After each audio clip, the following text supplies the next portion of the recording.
श्री रमण महर्षि से एक भक्त ने पूछा, भगवान, विश्व शांति हेतु सबसे अच्छा मार्ग कौन सा है?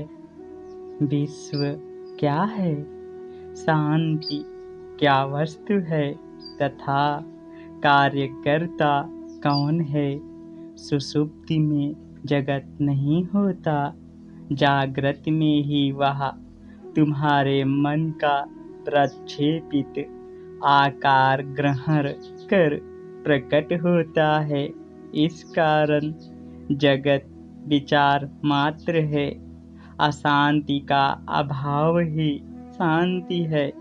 अशांति जीव में विचार के उदय होने के पश्चात ही उदय होती है और जीव शुद्ध चेतना से उत्पन्न हुआ अहंकार मात्र है। शांति प्राप्ति से अभिप्राय विचार शून्य हो शुद्ध चेतना में रमण करना है। स्वतः शांत रहने से सर्वत्र शांति होगी। भगवान, यदि किसी ऐसे कार्य से जिसे हम अनुचित मानते हैं, अन्य व्यक्ति को अधिक अनुचित कार्य से बचाया जा सके तो वह कार्य उचित है अथवा नहीं। उचित तथा अनुचित क्या वस्तु है? ऐसा कोई मापदंड नहीं है जिससे उचित अनुचित का निर्णय किया जा सके। व्यक्ति के स्वभाव तथा वातावरण के अनुसार मत बदलते रहते हैं। ये भी विचार मात्र ही हैं। इनकी चिंता त्यागो, विचारों से मुक्ति पाओ। स्वयं औचित्य पर दृढ़ रहोगे तो जगत में नीति का साम्राज्य होगा। भगवान, ध्यान करते समय क्या विचार रखें? ध्यान क्या है?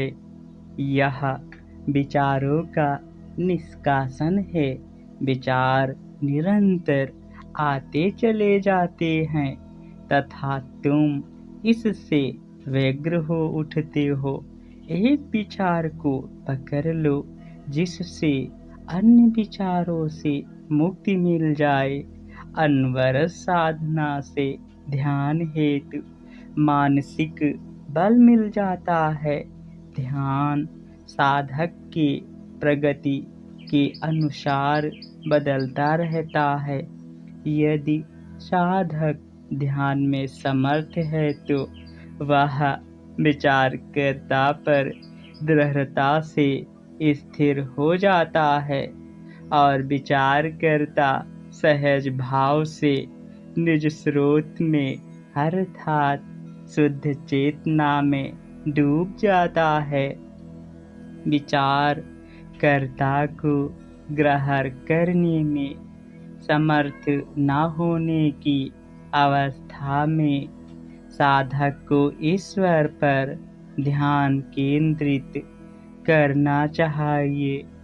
इस साधना से साधक पर्याप्त पवित्र हो विचारकर्ता को ग्रहण करने में समर्थ हो जाएगा तथा परम सत्ता में विलीन हो सकेगा। श्री भगवान ने आगे कहा, अन्य व्यक्ति में अनौचित्य का अन्वेषण अपना ही अनौचित्य है। उचित अनुचित का भेद दर्शन पाप का मूल है। अपना पाप ही बाहर प्रतिबिंबित होता है तथा जीव अज्ञानवश इसे अन्य व्यक्ति पर आरोपित कर देता है। सर्वोत्तम तो यही है कि उस अवस्था को प्राप्त करें जिसमें भेद की स्थिति ही समाप्त हो जाती है। सुषुप्ति में क्या तुम उचित अनुचित की ऊहापोह में पड़ते हो? सुषुप्ति में क्या तुम्हारी सत्ता नहीं थी? जागृति में भी सुषुप्तवत रहो, आत्मवत रहो तथा बाह्य घटना चक्र से अछूते और अकलुषित बने रहो। इसके अतिरिक्त श्रोताओं को तुम कितना भी उपदेश दो, उनका शोधन सुधार कठिन है। स्वयं औचित्य पर दृढ़ रहो और मौन का पालन करो। तुम्हारा मौन तुम्हारी वाणी तथा कार्यों की अपेक्षा अधिक प्रभावशाली होगा। यही इच्छा शक्ति का विकास है। इस अवस्था में संसार स्वर्ग का साम्राज्य बन जाता है, जो तुम्हारे अंदर विद्यमान है। भगवान, यदि स्वयं को समेटना ही सर्वोत्तम है तो जगत की सत्ता का क्या उद्देश्य है? जगत की सत्ता कहाँ है? स्वयं को समेटकर हम जाते कहाँ हैं? क्या वायुयान द्वारा पृथ्वी से कहीं बाहर जाया जाता है? यह क्या स्वयं को समेटना हुआ? वस्तुतः जगत विचार मात्र है। तुम्हारा क्या मत है? तुम जगत में हो अथवा जगत ही तुम्हें समाहित है? भगवान, मैं ही जगत में हूँ, मैं जगत का अंश हूँ। यही तो भूल है। यदि जगत तुमसे पृथक अस्तित्व रखता है तो क्या यह आकर तुम्हें अपने अस्तित्व से अवगत कराता है? ऐसा नहीं है, अपितु तुम ही इसके अस्तित्व की अनुभूति करते हो। जागृत अवस्था में ही तुम इसका अनुभव करते हो, सुषुप्ति में नहीं करते। यदि जगत तुमसे अलग अस्तित्व रखता तो तुम्हें अपने अस्तित्व की सूचना देता तथा तुम सुषुप्ति में भी इसका बोध रखते। पर भगवान, जागृत अवस्था में ही मुझे इसका बोध हुआ। क्या तुम स्वयं का बोध प्राप्त करने के पश्चात जगत का बोध प्राप्त करते हो, अथवा जगत का बोध होने के बाद स्वयं का बोध प्राप्त करते हो, अथवा दोनों ही बोध एक साथ होते हैं? भगवान, मेरे विचार से एक साथ ही दोनों का बोध मुझे होता है। स्वयं का बोध होने से पूर्व तुम्हारा अस्तित्व था अथवा नहीं? जगत का बोध होते समय तथा उसके पूर्व तुम अपना निरंतर अस्तित्व स्वीकार करते हो अथवा नहीं? भगवान जी, मैं स्वीकार करता हूँ।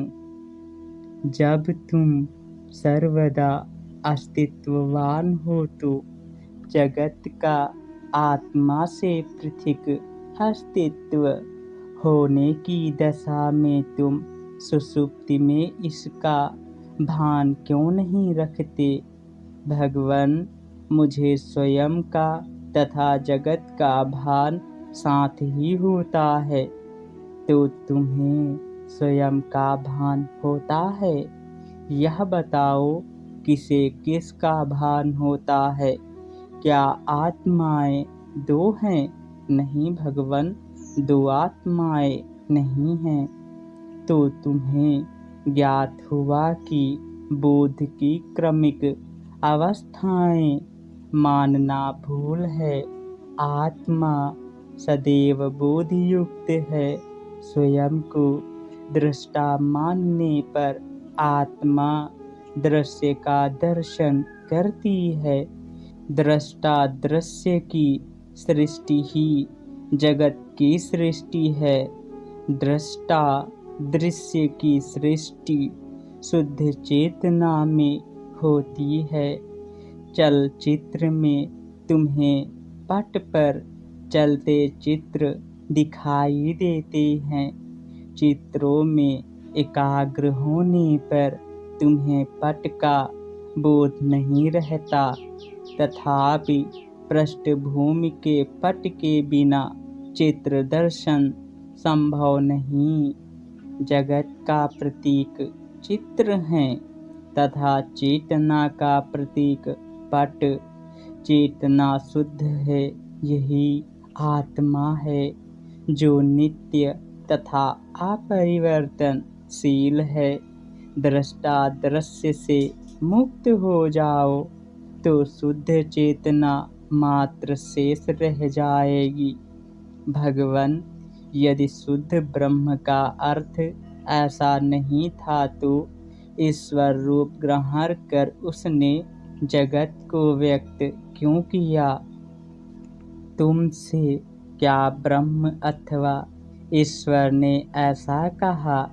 तुम्हारा ही कथन है कि ब्रह्म ईश्वरादि बना। तुमने भी सुषुप्ति में ऐसा नहीं कहा। अपनी जागृत अवस्था में ही तुम ब्रह्म, ईश्वर तथा ब्रह्मांड की बात करते हो। जागृतावस्था दृष्टा दृश्य के द्वैत की अवस्था है जो विचारों के उदय के कारण है। अतः ये सब तुम्हारे विचारों की सृष्टि हुई। भगवान, तथापि मेरी सुषुप्ति में भी जगत की सत्ता तो रहती है, यद्यपि मुझे इसका बोध नहीं रहता। जगत के अस्तित्व का क्या प्रमाण है?